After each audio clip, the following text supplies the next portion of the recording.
In 2007, Jerry McCann's aunt, a retired teacher named Anne McCann, picked up the phone and made a call that would erase her from her own family's history. She didn't call the police with a smoking gun, nor an investigator with a secret lead. She called a journalist. And what she said wasn't an accusation, but something far more dangerous, a doubt. This doubt reveals a truth we all feel, but rarely admit. A family's cruelest weapon isn't the shout, it's the silence. It's the phone that stops ringing, the invitation that never arrives. It's the feeling of being turned into a ghost among the living, punished not for a lie, but for a truth the group cannot bear. We have all felt the weight of an unspoken word, the fear of breaking the peace to be true to our own conscience, the fear of being the one voice that dares to question the official narrative, and for that, being cast out into the cold. Anne McCann's story isn't about Madeleine's disappearance. It's about what happens after tragedy strikes a family and one of its members refuses to follow the script.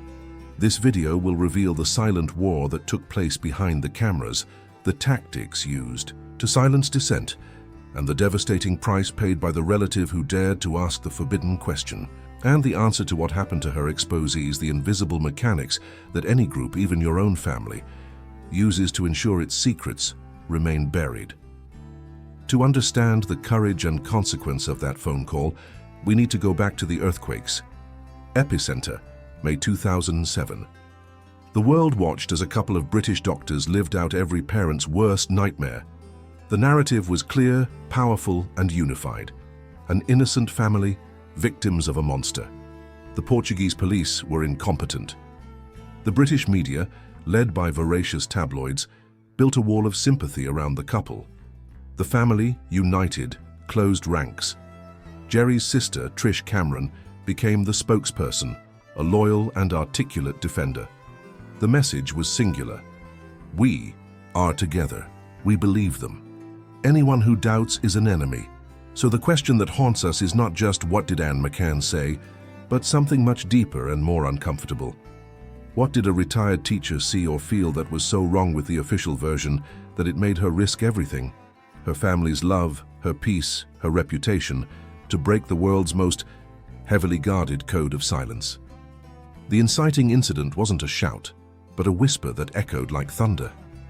In interviews with newspapers like the News of the World, Anne McCann didn't accuse her nephew of a crime. She did something more subtle, and for the McCann's PR machine far more dangerous. She humanized doubt. She described the couple's behavior as strange. She questioned Jerry's lack of public emotion. "If it were my child," she reportedly said, "I would be in pieces." Simple words, coming not from a conspiracy theorist but from the heart of the family itself. The conflict was immediate and brutal. On one side, the official narrative, now managed by Clarence Mitchell, a former director of communications for the British government, a professional in damage control. His strategy was clear: present a united, monolithic front. Any dissenting voice was an existential threat to the couple's credibility. On the other side, Anne, a 61-year-old woman with no media experience, armed only with her intuition and her conscience. What was at stake was not just the McCann's public image, it was the very definition of loyalty. The family, under the pressure of groupthink, the theory where group cohesion becomes more important than reality, saw Anne not as a concerned relative, but as a traitor. A faulty part in the defense mechanism. Anne's internal conflict was devastating. How to be loyal to her conscience without committing the unforgivable sin of betraying her own blood. She was trapped between the truth she felt and the family's ethic. We protect our own no matter what. With every interview, every word, she moved further from the warm, lit house of the family, walking toward the cold of ostracism. And she didn't yet know just how freezing that cold could be. The McCann's PR machine counterattacked with surgical precision. Anne's first obstacle wasn't a physical threat, but something far more effective: invalidation. The narrative was subtly shifted. Anne was no longer a concerned aunt, but a troubled figure. Anonymous sources, conveniently leaked to the press, began to paint a portrait of her as someone distant, perhaps with personal problems, seeking attention or even revenge for old family disagreements. They didn't attack the message. They destroyed the messenger's credibility. Meanwhile, the figure of Trish Cameron, the good relative, was elevated. She was Anne's antithesis, loyal, appropriately emotional, always aligned with the official narrative. The media was fed this dichotomy, the bad aunt versus the good sister. It was a classic scapegoating strategy. For the family to remain pure, someone had to carry the shadow of doubt, suspicion, and betrayal. Anne McCann was chosen to be the family's emotional dumping ground. The second obstacle was progressive silencing. The calls started going unanswered. Other family members, once sympathetic, now distanced themselves. The threat wasn't a voice on the phone, but its absence. It was the invisible hand of ostracism landing on her shoulder, a constant weight whispering, "You are alone." As the playwright Ibsen wrote, "The strongest man in the world is he who stands most alone." Anne was about to discover her strength, but also the terrible cost of that isolation. She was becoming a modern-day Cassandra, cursed with a truth no one around her wanted to hear and punished for daring to speak it. The point of no return wasn't a single interview, but their accumulation. Anne's voice, once a whisper, was becoming a dangerous background noise for the McCann campaign. The doubt she planted began to take root in the public's mind. Comments on forums echoed her sentiment. If even his own aunt doesn't believe them. Her dissent was validating public suspicion.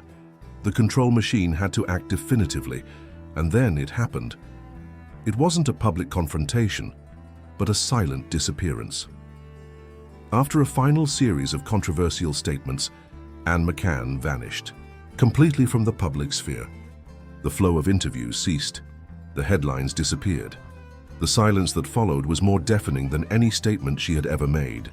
The press, which once hunted her for a quote, now ignored her. The family, which once attacked her through anonymous sources, now acted as if she had never existed. She was effectively erased.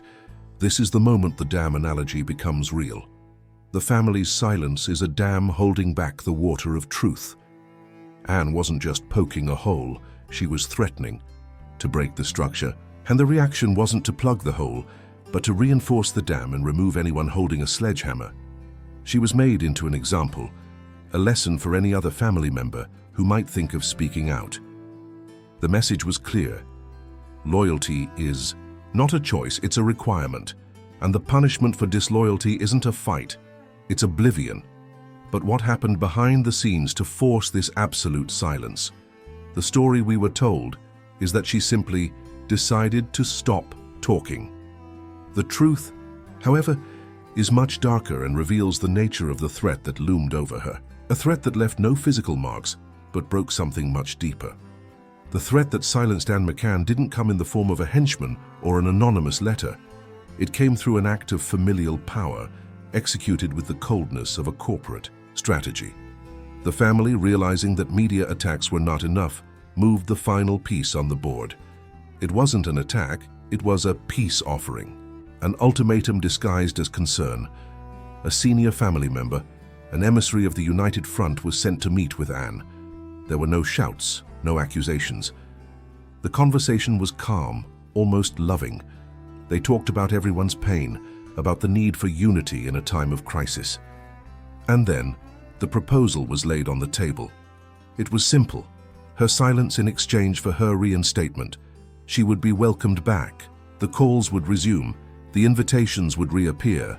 The family photo would be metaphorically taped back. Together. All she had to do was stop. Stop talking to the press. Stop expressing her doubts. Stop being herself.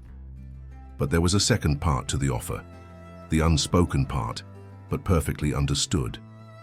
If she refused, the door would not just remain closed, it would be sealed forever. The ostracism, which until then had been a subtle punishment, would become official family policy. She wouldn't just be ignored, she would be actively excommunicated, turned into a permanent pariah.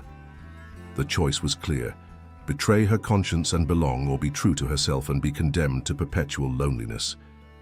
This was the climax, the real threat.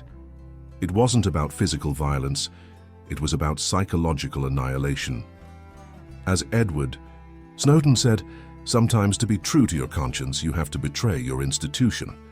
For Anne, the institution was her own family, and the institution demanded her soul in exchange for a seat at the table. She chose silence, and just like that, her voice disappeared. The machine won. The family's united front remained intact, and Anne McCann's story was relegated to a footnote, a curious detail, with a victory for the system. But something haunts me: the ease with which a person can be erased, the efficiency with which a group can rewrite history simply by agreeing to forget. It makes me wonder, how many other voices in how many other families have been silenced in the same way? When a family cannot bear the weight of its own darkness, it looks for someone to carry it. The relative who speaks out becomes the group's emotional dumpster. All the doubts, all the guilt, all the shame they cannot admit are thrown onto them. They call them a traitor, because it's easier than looking in the mirror and seeing the truth in their own faces. This mechanism has a name: it's scapegoating. It's how a sick system pretends to be healthy by amputating the part that dares to point out the disease. Anne wasn't just silenced, she was made into the symbol of everything. The family feared within itself. Her punishment, ostracism, is humanity's oldest weapon. Before prisons and laws, the punishment for breaking the clan's rules was expulsion. To be left outside alone was a death sentence. Today, the death is not physical, but it is social death. It's being turned into a ghost. They don't need to threaten you with words. They kill you with absence. Anne's silence, therefore, was not a surrender. It was the consequence of a lost battle. She fought, and the cost of the fight was being removed from the board. The PR machine, led by Clarence Mitchell, could then declare victory. The narrative was safe, but the narrative's safety was built on the ruins of one woman's conscience. Her story is a mirror to a universal truth. Loyalty to the group is often just a mask for the fear of loneliness. And the price of truth in many cases is not freedom, it's isolation. But one question remains: hanging in the silence they created. By forcing her to be quiet, did they really win? Or did they just prove that there was in fact something to hide? The question left hanging, whether Anne's forced silence proved there was something to hide, was never officially answered. The conflict's resolution didn't come with a confession or an acquittal. It came with time. Time, which buries secrets and erodes memories, was the control machine's final tool. Anne McCann held up her end of the bargain. She disappeared. She bought back her peace at the cost of her voice. Her character arc was not one of ascent, but of forced submission. She wasn't defeated in her argument, but she was overcome by exhaustion, by isolation. She became the rejected prophet, the Cassandra who, tired of shouting to deaf ears, chose to live in silence among the ruins of her own prediction. The family, in turn, got what they wanted: control of the narrative. The united front, though cracked beneath the surface, was maintained for the outside world. The torn photograph was never taped back together. The two halves were simply stored in separate drawers, in different houses, in different worlds. The resolution, therefore, is a bitter one. There are no winners. There are only survivors, each carrying the scars of a war that was never publicly declared. Remember the call she made, the anchor that started our story. That act, which seemed to be the beginning of a revolution, was, in fact, the beginning of her own erasure. The call didn't tear the veil for the world. It tore her own life in two, the part that belonged to the family and the part that belonged to her conscience, and she was forced to choose one. Her story proves George Orwell's terrible maxim: in a time of universal deceit, telling the truth is a revolutionary act. But the story also adds a grim addendum: not every revolution is victorious. So what is the great lesson here? What does the story of the McCann's forgotten aunt really teach us? The central message isn't about guilt or innocence in a criminal case. It's about power. The invisible power that groups, be they families, companies, or nations, wield over the individual. Anne McCann's story is an instruction manual on how to silence dissent.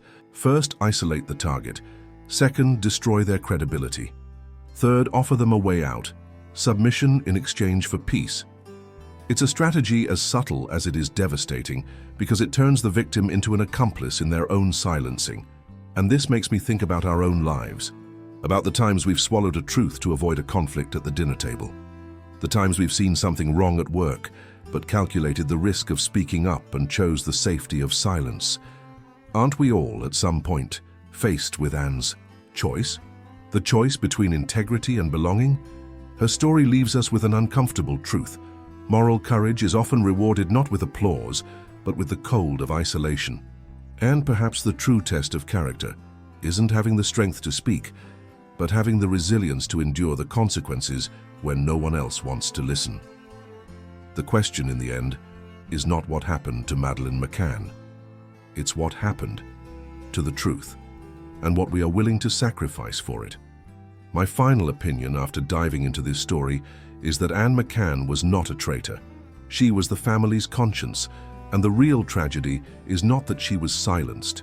It's that the family chose to amputate its own conscience to be able to live with its ghosts. They didn't punish her for lying. They punished her for reflecting a truth they couldn't bear to see in their own eyes. And that is a wound that no PR strategy can heal. And now, after all this, I really want to know what this story has stirred in you. The question I leave you with is the same one she must have asked herself. What is the price of your peace? Write it in the comments below. It can be just one line, but let it be real. I will read every single one, because the voice that matters is yours, so that no courageous voice is forgotten. If this story has touched you, know that it is just the tip of the iceberg.